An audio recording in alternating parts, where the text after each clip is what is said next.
very informally, but just like to kind of give a background on Startup Grind again, and just kind of recap or may not know much about the organization, and then Ryan will talk about your bio a little bit, and then just kick off the conversation and have some question and answers, and hopefully be on our way, in this crazy world here, and eventually be in person. So Startup Grind, just a little bit of background. It's been around 10 years. It was started in Silicon Valley. It's the largest independent startup community, educating, inspiring, and connecting, I guess now over 4 million entrepreneurs. We have over 600 chapters in, I think, 125 countries now. So we've partnered with major organizations such as Google and have partnerships, throughout the world at this point. So the mission, is the same everywhere as it is here in Milwaukee. Milwaukee is a new chapter again that I'm the host for. We obviously want to be the premier ecosystem for entrepreneurs and investors and startup enthusiasts to connect and collaborate. So that's what we're hoping to do. So yeah, thanks for everybody coming and coming online here and doing this awkward networking by chat or whatever you want to call it, right? So Ryan, I got to give, if I can get through your bio, it's so impressive. And I'm supposed to schmooze you a little bit, but it is impressive. So, so bear with me. I'll get through this and then we'll get on to some questions here. But, our host, or I should say our guest here today is Ryan Walsh, co-founder of Valqari, headquartered in Chicago. And it looks like, you guys, and you can tell me, Ryan, it's a drone delivery station, but really the logistics is the key part of this. Mm-hmm. Right? Yep. Yeah. So it says Ryan's focus and determination stems from his 6 years in the Army, where he served tours of duty in Iraq and Afghanistan with the 75th Ranger Regiment. Thanks for your service, Ryan, of course. My pleasure. Can't wait to hear some stories about that. Ryan learned how to lead elite teams through new challenging situations with limited resources and still uses those principles today. I'm sure you do, and definitely want to hear more about that. It looks like over the past several years, built a solid team of professionals, ranging from executives and engineers. And it looks like you've secured, strategic partnerships with many, multinational companies, including T-Mobile, Sprint, and many others here I could go into. Valqari was named the top 50 startups to watch in 2020. And then I saw that you guys were the Timmy Award winners for Best Tech Startup in North America this year. So Definitely get some amazing accolades. And then I saw you on CNBC over the Christmas holidays, and I said, oh, geez, Ryan is on CNBC, and now he's going to have me as a host next month, not kind of going downhill. So but anyway, very cool. You're getting a lot of good press, and that's awesome. It looks like you got an MBA from North Central College and a BS from Northeastern Illinois University. So definitely a Chicago guy, I assume, right? Yeah, they had a lot of people when I got out of the military, so I ended up staying. Oh, you weren't initially from Chicago? I was, but if there was a chance to start over, that was probably the time. But they had a lot of perks for returning veterans to plant roots. So I was like, all right, I'll check it out. Absolutely. So that's it. So tell us, I guess I want to go in the Wayback Machine, at least, find out kind of where this entrepreneurial spirit came from, if we can figure such a thing out. But, as a kid, was there anybody that inspired you to be an entrepreneur, or were you an entrepreneurial kid? Did you have like a lemonade stand or anything like that, or anything you remember? I went to a lot of after school type activities in my younger years. I was kind of a nerd, and I remember there was a number of different things. I always went to like the space-based ones, and that was always something that intrigued me. But the one day that always stood out to me was the day where it was to make paper airplanes, and you had to have paper, and then they gave glue and tape and scissors, and each team got one thing. We were supposed to cooperate capitalism style, so everybody the paper airplane that flew the furthest. So of course we picked paper, because what else do you need to make a paper airplane? Everything else was extra, and so we had the monopoly and totally wrecked the teachers' plans for the day. That was that, but as I got older, I I didn't really have the best childhood, and so I realized pretty early on that I was going to have to do it myself. So I've always kind of had that self-driving spirit. I had to take care of myself very early. And it sounded like creative and a disruptor, right? So even back in that exercise at school, right? So Yeah, thinking, they called it back then. yeah, exactly. So I mean, this military background, I definitely got to hear more about this because there's obviously so much carryover into what you're doing now. I mean, so you've got a little bit of your background in the military, but you know, any stories or where would you like to start there? I mean, obviously we want to relate it back to your business experience here. Sure. I think I was 15 or 16 when 9/11 happened, and I went to the recruiting office and told them I'm 18, sign me up. And they're like, no, you're not going. But when I had turned 17, we had invaded Iraq, and so I had my dad come sign for me and signed up at 17. So yeah, it was a pretty crazy experience. But it really shaped who I am. It really shaped how I do business, right? I mean, I went into the Rangers. I had tried out for RIP, and I mean, I think I have a better chance of making it onto a pro sports team than making it into a unit. But Wow. Yeah. tried out and know what it took. So they selected me, and I think I was in Afghanistan 3 months later. Wow. It was crazy. Amazing. But, that out of the box thinking, that high discipline of a Ranger unit, all of those things that really make the Ranger Regiment what it is and special operations what it is really what we built our, I guess, thesis on, Alex and myself, really finding disruptive tech, being where everybody's going to be, not being where they are, really not needing a lot of the frills to do some big action, so we really carried a lot of those principles from the military over. That's awesome. Yeah, the part of your bio, I think this sums it up. Leading elite teams through new and challenging situations with limited resources, right? That sounds like it could be a company. Obviously, that was in the military, but how's some of that carried over to Valqari? I mean, a lot of, Ranger school, or even a lot of what we did overseas, they drop you in the middle of nowhere and give you a target, and you got to go take care of that target, right? I mean, it's not much different than a startup, right? You get dropped in the middle of nowhere with next to nothing, and here's your target. Here's what it should look like at scale. Figure out how to get there, right? So you have to do all of the things, climb all the mountains, run through, all the different paces to make it happen. And, that's why at least Ranger Regiment was what it was, because there wasn't ever an excuse not to do it. We always did it, and we did it perfectly, to the best of our abilities. It's no different in this. No, that's amazing. And we had an opportunity to chat a little bit the other day, and one of the things we talked about was time management. And obviously your military background was probably a big part of carrying over to that. And we mentioned, this is a Wisconsin chapter, right? So I have to mention Vince Lombardi and Lombardi time, right? And I think we chatted about that. But the idea was, Lambeau Field is set, the clock is set 15 minutes ahead. And the idea was Vince Lombardi thought if you weren't 15 minutes early to prepare and be thoughtful and ready for the meeting, you weren't really contributing effectively. So time and time management, if you want to speak to that and maybe some of the military training and how that's carried over for you. So, in to answer maybe the earlier question, my Uncle Bill, he was an entrepreneur, still is.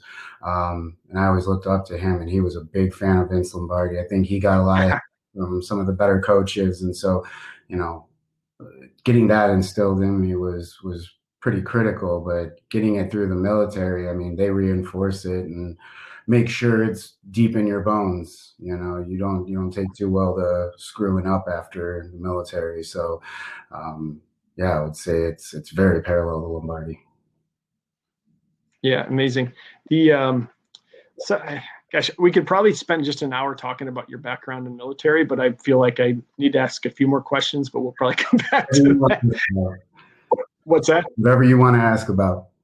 I think we talked time management, but I think, you talked about just like what an average day is like for you. I mean, people are always curious to hear this about, founders, and we know that balance can be an issue. Kind of, can you speak to some of that and how you manage a day and in a life of Mr. Walsh? Sure. I mean, there is no average day. I don't think I've ever had 2 days that have been the same ever.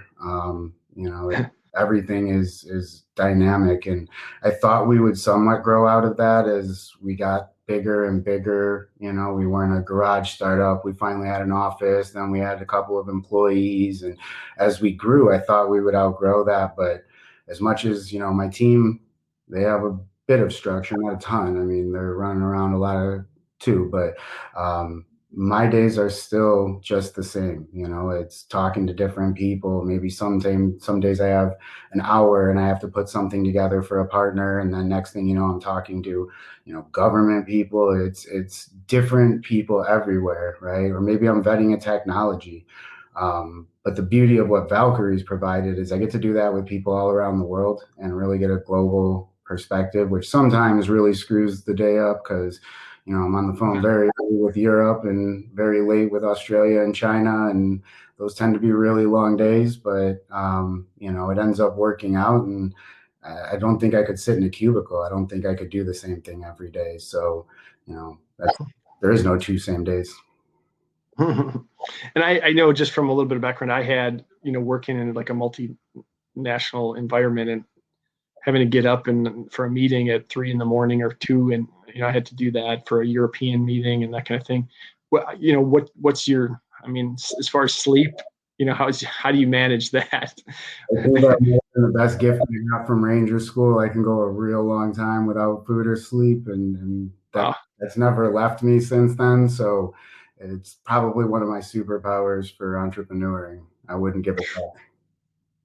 It is, well, like I said, if you're a ranger, you're definitely superhuman. And you had said just being able to limit sleep, and when I talked to being able to do it not just once in a while, but continuously in duration. That's where it's tough to manage. Being sleep deprived and working in an intense environment or anything, really doing anything, right? Yeah. But if you're able to do that, so obviously work 100% of the time. What do you do to kind of, decompress, or other interests outside of the job, if there is any at this point, right? Alex really started forcing me to do it last year because I would run myself into the ground quite often, and I was always able to bounce back, but started forcing me to take a little more time off and shut my phone off periodically and things. And for those of you that don't know, Alex is my co-founder.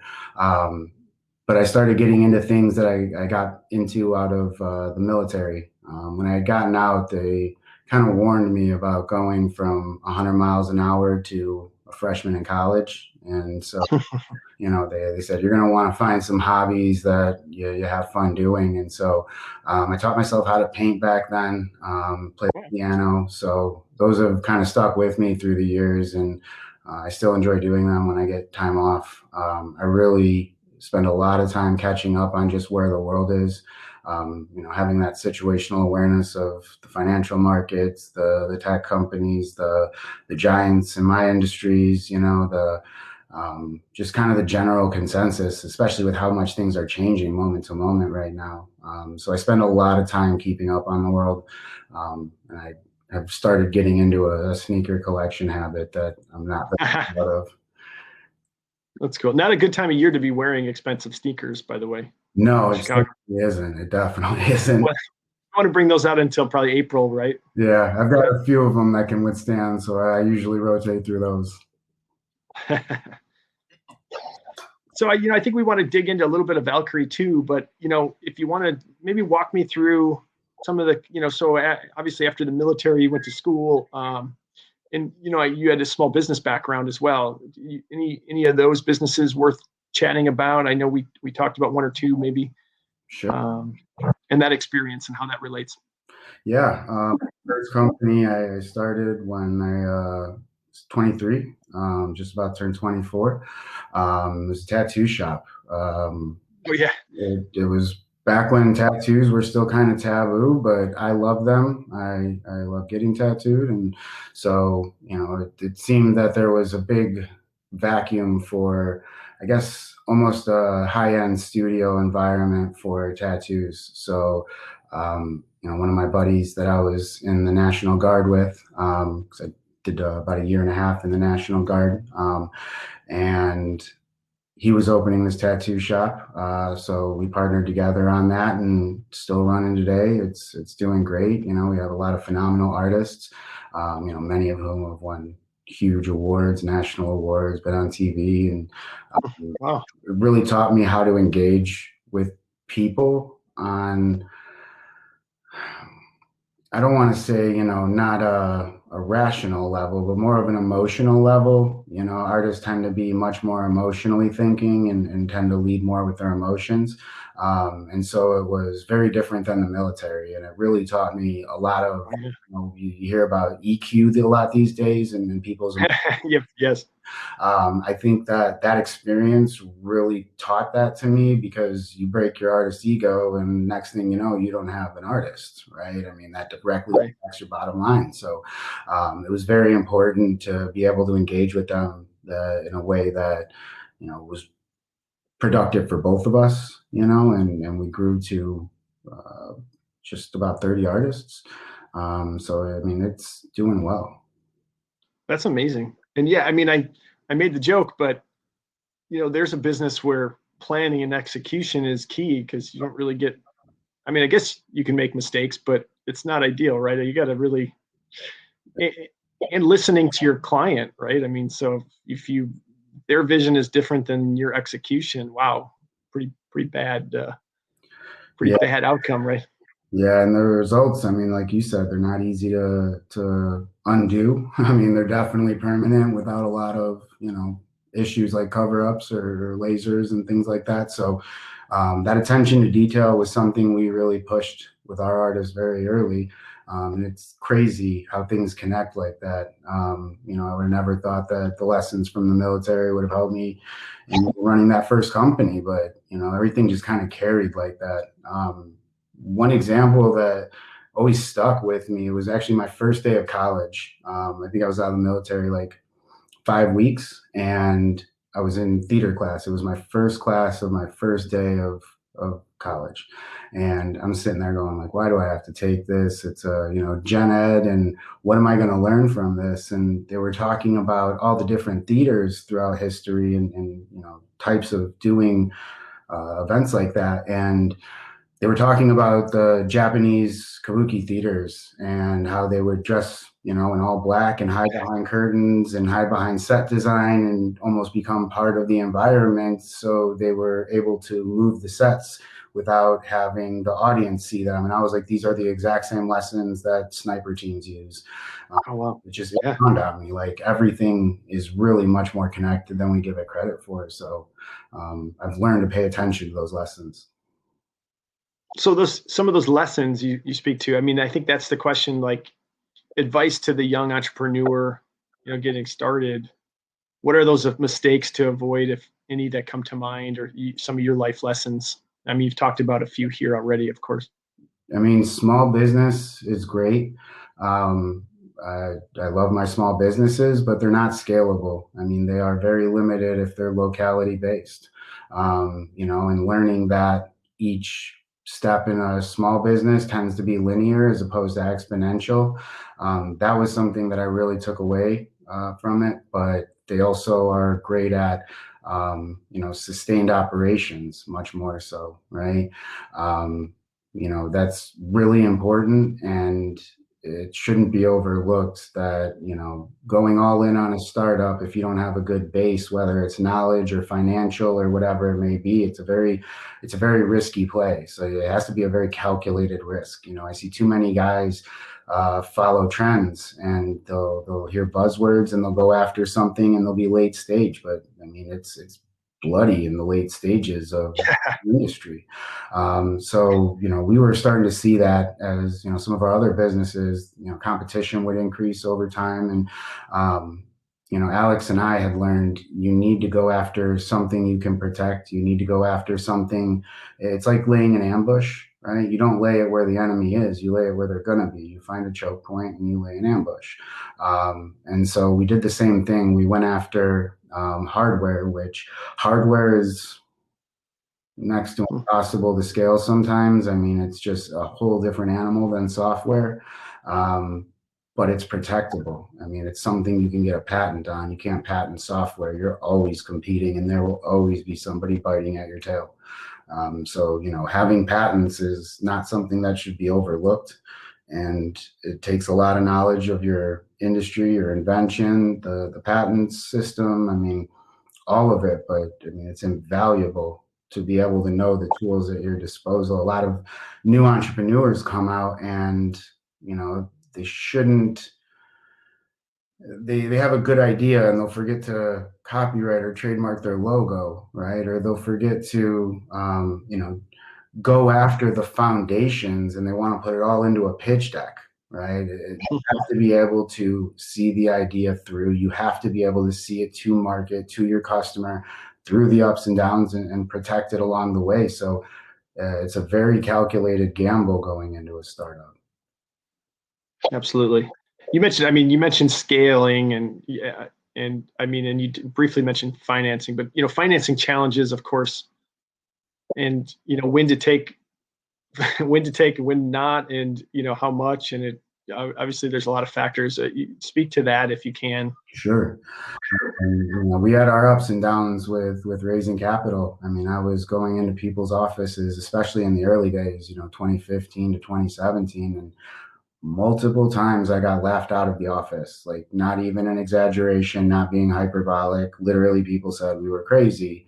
This was 50 years away. And, we knew our market. We knew that, not investors don't know everything about everything, right? You can't fault them for it. But investors also give you some of the best critiques and feedbacks. If there's one thing about fundraising, it is one of the most efficient markets for getting feedback. I mean, they'll tell you brutally, they'll tell you honestly, here's what you need to do. Why don't you have X, Y, and Z? And that's usually your marching orders. You hear that from a handful of potential investors. They're giving you the game plan you need, right? So a lot of people get discouraged when they raise money, and that, tough feedback they take personally, but it's not personal.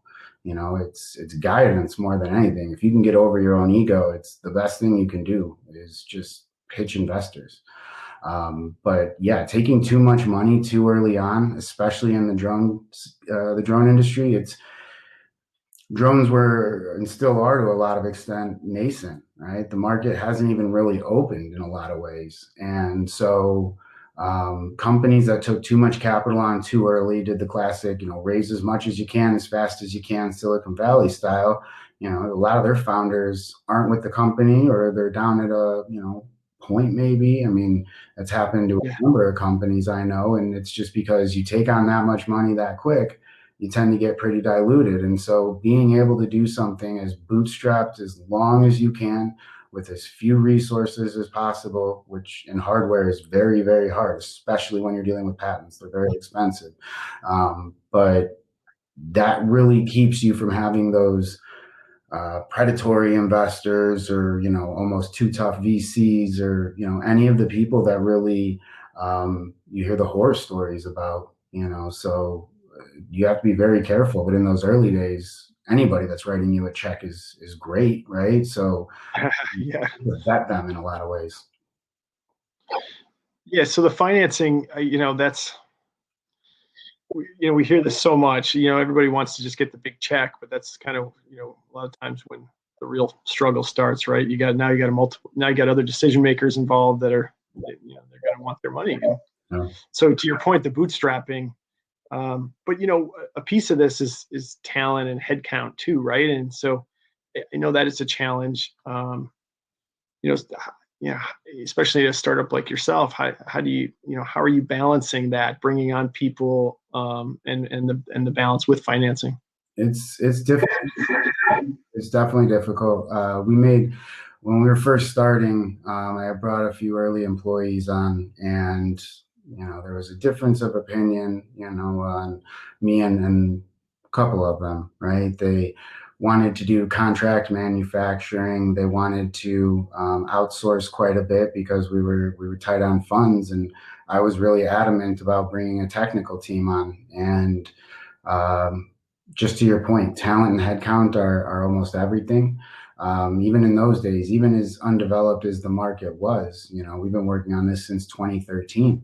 Um, we're going out and talking to people saying we have this great patent portfolio, we have, a good path to market, but show me the tech. Show me what you're making. I get a million PowerPoints a day. Everybody says they have the next great idea. Everybody just blows wind all day long.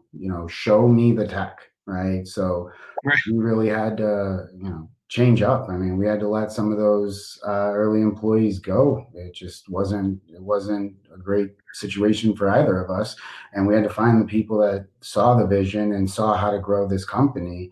And I think too many times people build companies to be acquired, and nobody wants a company that's built to be acquired.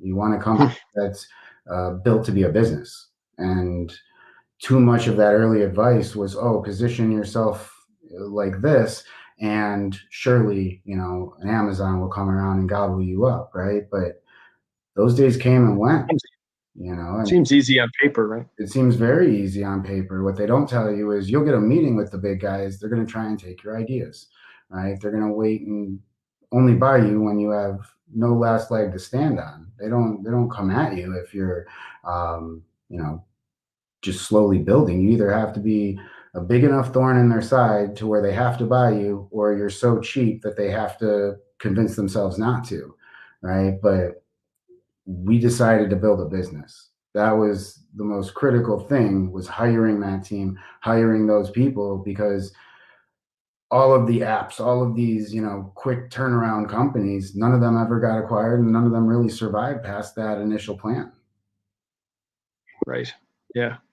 And now, I mean, that's a good segue, Ryan, because as you know, there's a lot of money being dumped into this specific industry now in drones. And there was an article I think I mentioned to you on LinkedIn, was why investors are dropping literally billions into drones right now, the drone wars. And there was a video about it. Yeah. I guess the good and the bad of that, speak to that.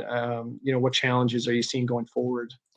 It's been all positive trend indicators for the market, right? Everything has been a better regulation or closer to commercial adoption and mainstream BVLOS deliveries.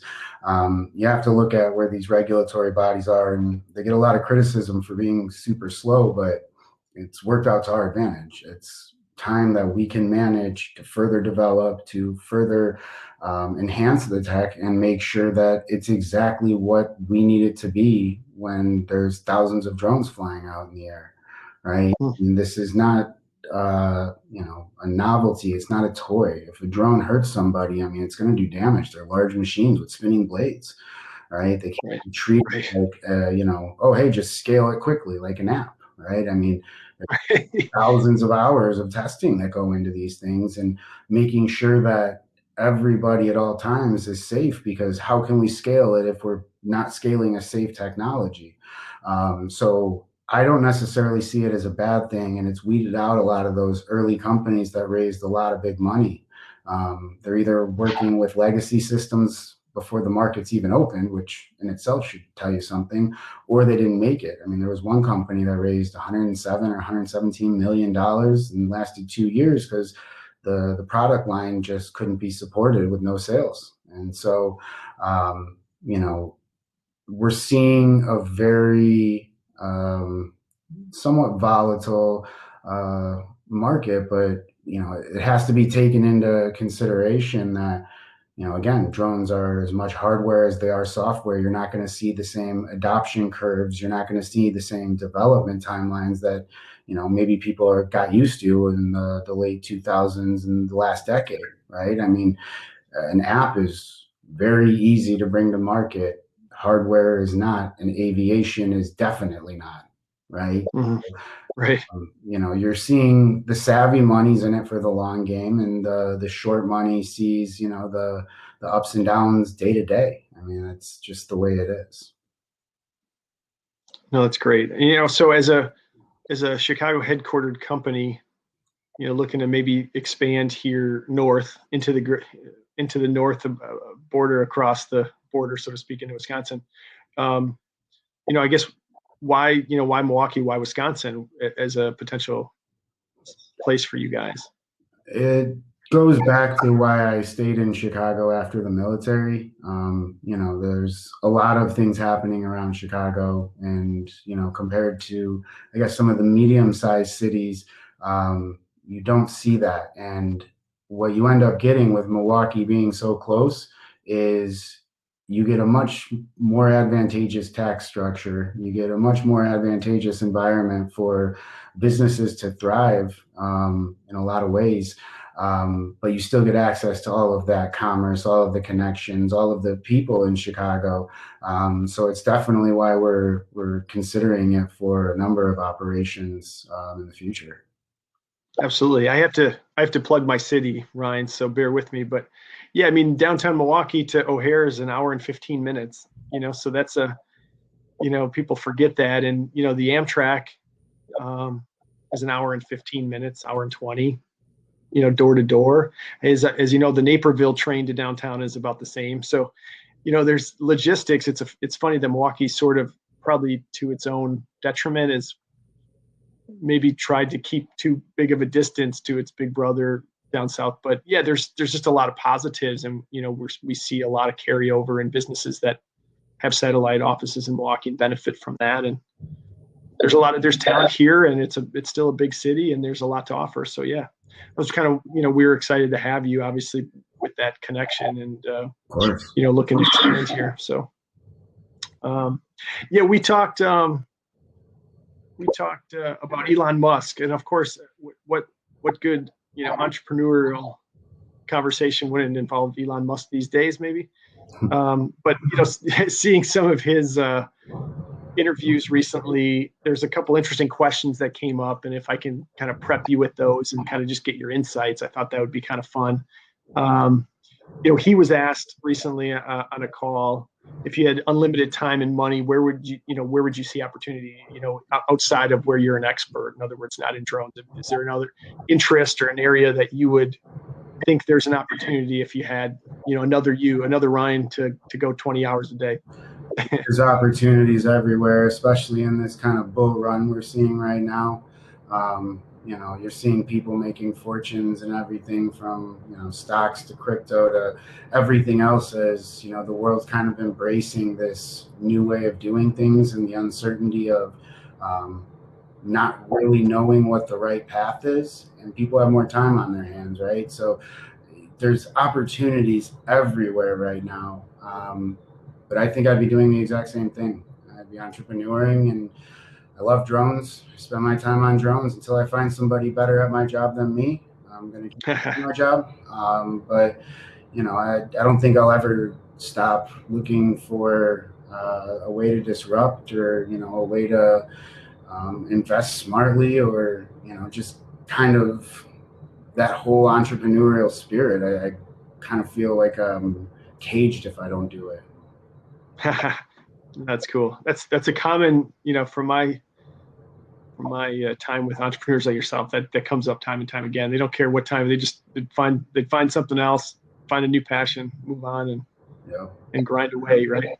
That's the other question go ahead. Sorry. I was going to say, I don't know if I put, as many hours a day in, as many days a week as I do, if I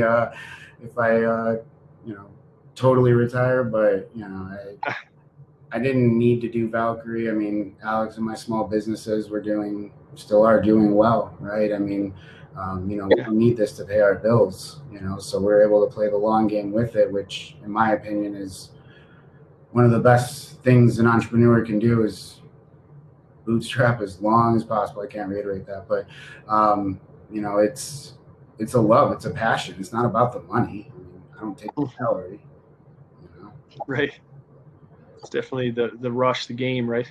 The other question I thought was very cool. It was more his answer, but his advice or warning that Elon Musk would give as a word of caution to young entrepreneurs, and his answer was around pain tolerance.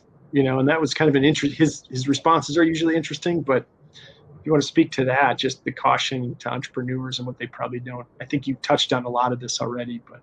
I mean, I've always said it, right? I'm not a big guy. I'm not the fastest. I'm not the smartest. I'm not the strongest. But, I got selected to be a ranger because I just do not quit. You cannot knock me down. And if you knock me down, I'm just going to come back with a bigger weapon. So the dirt, it's grit, determination, no quit. You can teach somebody any set of skills. You can train somebody in anything, but you can't build the grit, and you can learn it over time, but you got to go through some hell to get there. I mean, some people just have it and some people don't. And it's the single most important thing. I read something on Elon recently where he said, if you could give any words of encouragement to an entrepreneur, what would it be? And he said, if you need words of encouragement, don't become an entrepreneur. Yeah. I mean, that's awesome. My family, they questioned me for years. What are you doing with drones and this and that? I mean, everybody, I mean, if you need somebody to tell you your vision will happen, if you need somebody to get you up and do your job every day, you need a boss, you just do. But if you see the world this particular way and you do not sleep until it happens, I mean, you're probably cut out for this. Very cool. Well, all right, sir. The last we're getting towards the end here. Everybody's been so good. It looks like we still got a full crowd here. In this current, I don't know if you just saw that. This is part of doing these at home. I just had a cat jump through the screen. So sorry about that. Sorry about that. Just with COVID, if you could speak to just how that's impacted your business and operations this summer, and early on and now. Yeah, it's crazy, especially because I do have a couple of different ones. I'm seeing very different results. My small businesses, tattoo shops, for instance, are getting hammered, just absolutely destroyed. The not contact, things like that. I mean, it's made it very difficult over the past year to keep the same pace we were doing. Whereas Valqari, now everybody's trapped in their homes for weeks and months on end. They're seeing touchless autonomous delivery. There could not be a better solution for what the world was dealing with. And the fact that, we weren't able to implement it because of regulations and things like that, it really sped things up. It really made people take renewed interest in drones. And because the tech had gotten to a point where it was much more feasible for somebody at home to see this delivering something. This wasn't a DJI toy in the back, right, in my yard, right? It's a large machine, and they're being used in all these industrial applications and for various medical deliveries. Why can't this deliver me food? And you're seeing great things out of companies like Mana in Ireland, where they're doing real world trials. Google's company Wing is doing amazing things. UPS, right? And so all these companies really started pushing that forward, and it was really the kind of the turning point for the drone industry, in my opinion. So we saw a lot of benefit at Valqari from it, as much as it was a bittersweet moment just because of everything else going on in the world. The PPP was not geared for startups, right? I mean, it was for businesses that had revenue. So, we weren't able to get PPP or anything like that, or a very small amount. I'm sorry, but in trying to raise money, especially in that initial time, was extremely difficult when the market crashed. So COVID was just a tsunami of ups and downs that I think we're still weathering, and everybody's weathering to this day. So yeah, it wasn't a good or a bad, it was just a lot. Yeah, absolutely. No, it sounds like that's the story with everybody these days. All right, man. Well, we're coming to the end here. We do the last part of this interview. We do this rapid fire. I'll ask you some silly questions and give a 1 word or 2 answer. And as you know, we're talking here in Wisconsin, so I got to ask you this one: custard or ice cream? Custard. And I think you mentioned Culver's, but there's much better places up here in Milwaukee. You got to come. So when you come up, we'll connect you to the real stuff. Definitely. Not that Culver's is bad, but how about beer or wine? I'm a boy. There you go. See, you're popular in Milwaukee already. This is going well. I mean, I wasn't going to ask you Bears or Packers, but I can kind of guess. Probably that's okay. We probably shouldn't even. I don't have time to watch sports. I don't think I've watched an entire game for 15 years, so I don't think I'd have a choice these days. It would just be no comment. Oh, no, that's better. Yeah, we should move on. I shouldn't have asked. What about your bucket list? Anything on your bucket list? I made 3 bucket lists in my life. First one was when I got into the military. Made another one when I got out, and then made another one a few years later. And I've crossed everything off the list of each of them. So I'm probably going to have to write a new bucket list. That's my bucket list. So that's your bucket list, is to get a new bucket list. Hey, that's great. Any cause that you're passionate about outside of business? You know, I really don't like where a lot of things in the world are going, and I think a lot of them can be solved by very simple solutions. You know, making sure everybody has access to school, making sure everybody has access to, some form of medicine. I don't really care if it's through the government or I don't care. I don't care about the political stuff. I just think that we need to get past a lot of that, and we shouldn't be harming citizens of our country or people of the world. I mean, Chicago is a great example. You know, I mean, I think I live in a very nice area, but you travel a few miles, 30 miles, I mean, you're in a state of effectively a war zone, right? Yeah. And it's just because certain neighborhoods don't get the same treatment that others do. So, making sure that people have just access to basic needs, I think, is something that I really care about. I mean, it's the whole autonomous delivery. Let's just make it easier for people to get things and people to, have access to the tools that can make them successful. I mean, we don't know if the next, entrepreneur, next Einstein, next Stephen Hawking's out there, and they just don't have access to the school or breakfast every day to be able to do anything. Like, that's terrible.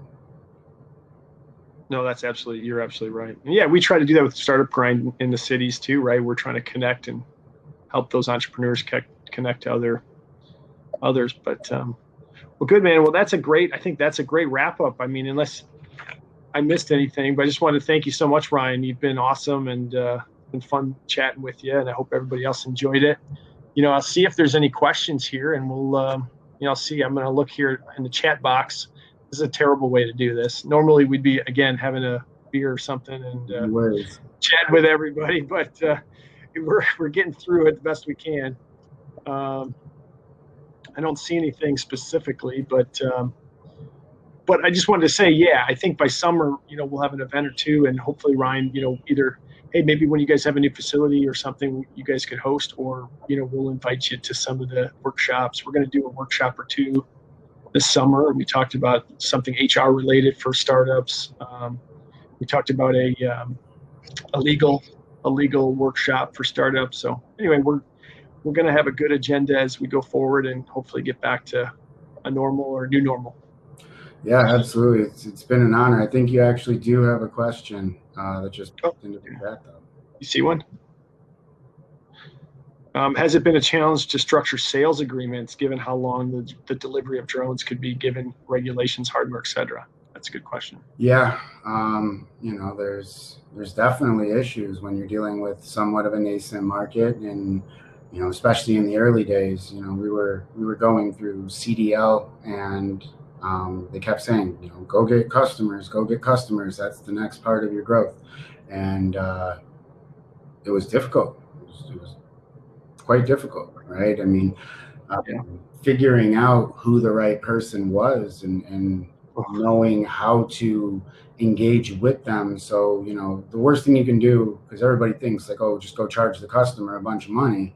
And in the drone industry, everybody's on VC money or investments or something, nobody's relying totally on revenues for the most part. And so, it's a challenge to go and ask somebody that just got the first little bit of their seed rounds, to go and pay you for something. So we found a lot of collaborative strategies, and a lot of where we went we have the benefit because we're universal, right? A lot of the early companies try to do everything in-house, all in one, and the costs went through the roof and the progress came to a standstill most of the time. It's much more challenging to build out that ecosystem when you can only do it under this cloak of secrecy you saw a lot of back then. So us being universal, just like a mailbox now, I don't care if it's USPS, I don't care if it's Amazon, UPS, deliver what you want to my house, right? You put it in the mailbox. Right. And so that was the premise we went on, but it allowed us to partner with a number of different companies and develop different pieces of that ecosystem. And then slowly but surely it coagulated, and you're getting little alliances forming, little consortiums, little groups. And before long, each one of them is turning into their own ecosystem. And because we've become such a critical piece, we've been able to work with a number of them. And that's really how this market's going to evolve and create the standards necessary. And the regulations are going to look at those to demonstrate what is safe and practical. So I think we're finally at the point now where the end user, the hospitals, the property managers, the people who would end up owning independent infrastructure for drones are just now starting to pay attention. And we've been getting tremendous demand. I mean, more demand than we can realistically handle right now. But we're seeing these phased shifts in the market. So sales agreements have to be seen as a much more long-term beneficial. How do we both win? How do I make sure you don't give me a bunch of money and then wait 3 years? And how do I make sure I'm demonstrating what you need to see to implement this contract? So it ends up being a very long sales cycle right now, but that's going to slowly shrink more and more. So I'm very positive and optimistic about the drone industry. And I think racing to get regulations, racing to market, racing to put it all together would be a catastrophe and a disservice to just the public in general. I think there's going to be measured openings of the regulations over the next couple of years. And that's really going to be a good way to see these different use cases go from pilots. You're seeing like in Ireland with Mana, like in the various places that Wings delivering and all the other ones, UPS, getting those to where now they're happening in multiple spots, and then they're going to be happening in bigger areas in those spots, right? And then more spots. And before long, you're just going to see the map overlap. It was almost like cellular coverage maps, right? You'll see these little cities and population center, and next thing you know, it's all just one color, right? It's going to be very similar, and it gives the market and us, people in the market making the technology, time to develop for each customer and each use case. The needs of downtown Milwaukee or downtown Chicago, they're very different than the needs of a rural farm or a remote village or a First Nations tribe. So being able to take those steps, it allows us to test all of these different things in much lower risk. We just did that amazing demonstration with Ag Eagle, but that was for a golf course. But in reality, it's the exact same system you need for a hospital. It's all just one campus, one-to-many delivery, many-to-many delivery. There's nothing overly complicated about switching it from a golf course to a hospital, but we're not doing it with an organ. We're not doing it with a sample where if something does happen, it's not somebody's life. It's not that life critical, right? So we can, build these out in commercial markets and adopt them where we need to as it goes. So sales agreements just have to be taken more into a collaborative and teamwork and the needs of the customer just as much as you, but you really learn what the customer needs when you listen. Fantastic. Awesome, Ryan. I think that's it. And I don't see any other questions.